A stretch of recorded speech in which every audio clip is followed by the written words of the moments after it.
Since I last spoke to you, we've had our international leaders meetings in São Paulo, Brazil. We had a tremendous time, especially listening to our guest preacher for the week, the Reverend Dr. Chris Wright. He brought studies from the book of Jeremiah, and they were just completely right for us, many of us as individuals, and for the movement of OM as a whole.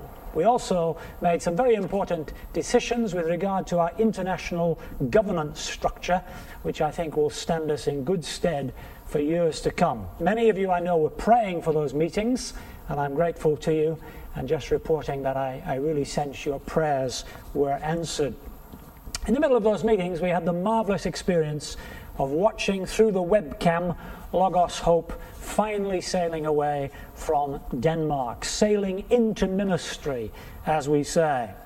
Years of hard work, years of prayer, years of commitment from many of you, and considerable commitment, time commitment from many volunteers, giving commitment, prayer commitment has led to this great day.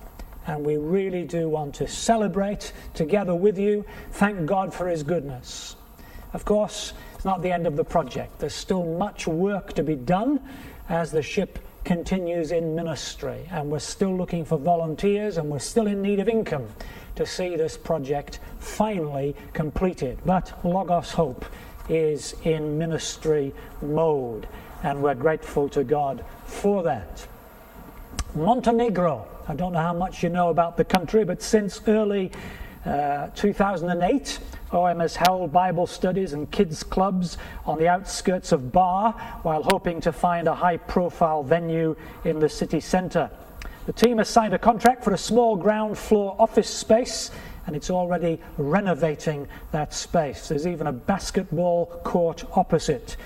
Kids meetings started in February, leading to Bible studies in the Serbian language, English language studies, clubs, seminars, and movie nights. It's one of our newest ministries, Montenegro, and we ask your prayers for it. Thank you for your prayers for the sale of our property in Spain. Again, quite remarkably, in a time when selling such property was very difficult, the sale has gone through, and this has led to us being able to settle most of the debts within the field. And our new field leaders, Trevor and Manoli Allen, we trust getting off to a good start financially in that field. Again, answered prayer. We asked you in, I think it was September or October, to pray for the training program accreditation for our ministry in London called Turning Point. This makes it so much easier for us to recruit people and get visas into the ministry. We just ask for your continued prayers for that. The survey has taken place, and we're awaiting the result. Japan. 35 participants from 13 nations participated in OM's third Christmas illumination outreach. In a country where there's probably less than 1% Christians, an astonishing 17,000 visitors were attracted to the Chalet Mountain Resort, where campaigners distributed over 12,000 candy canes, 23,000 tracts, and 1,300 copies of The Manga Messiah, a popular Japanese-style comic that details the life of Jesus. Please pray for ongoing results from our Japanese Christian outreach, or Christmas outreach. Let me just give you one remarkable story from Tajikistan. A man from the Pamir Mountains was living in Dushanbe when war broke out in the 90s. A Yemeni friend gave him a religious picture which hung on their wall. He would spend time looking at it, wanting to know God. One night he sensed an audible voice said, "Come to me, all who are weary, and I will give you rest." Tried to go back to sleep, but the same voice spoke in the darkness again with the same words, leaving him distressed. Who was this voice? The next morning he saw a neighborhood boy reading a book, not a common sight. So he asked the boy what he was reading.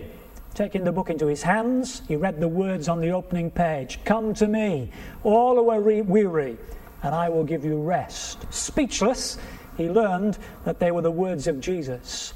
And he immediately contacted a friend in Russia with the urgent request for a Bible.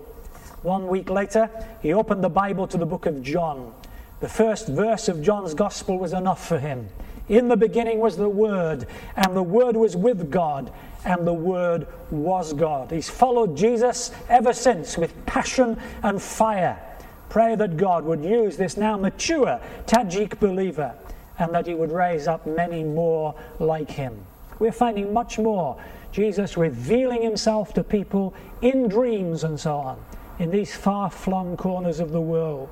And I just wonder how much of that is down to your prayers. In Turkey, despite the cold and rain, a special January outreach team braved the winter, doing street evangelism among a people who don't understand but are curious about Christianity. While taking surveys to gauge the spiritual understanding of hunger, a woman suddenly stopped her car, left it double parked, ran over to our group because we looked foreign. This well-dressed lady suspected we were Christians and wanted to know more. She received a New Testament in her own language and completed our survey questions. Finally, let me just mention Ireland. Over 120 teens gathered for OM's Connect Youth event in Kilkenny in February. The event aimed to help teens connect with God, other teens, and their faith in the real world. Was organised in partnership with the Irish youth leaders and other organisations. Pray again that the teens who attended will be bold in their faith and will continue to grow in Christ. So once again, on behalf of over 5,600 workers from over 90 countries, working in over 110 countries, I thank you deeply for your prayers and support, and look forward to talking to you again in a month's time. Thanks very much.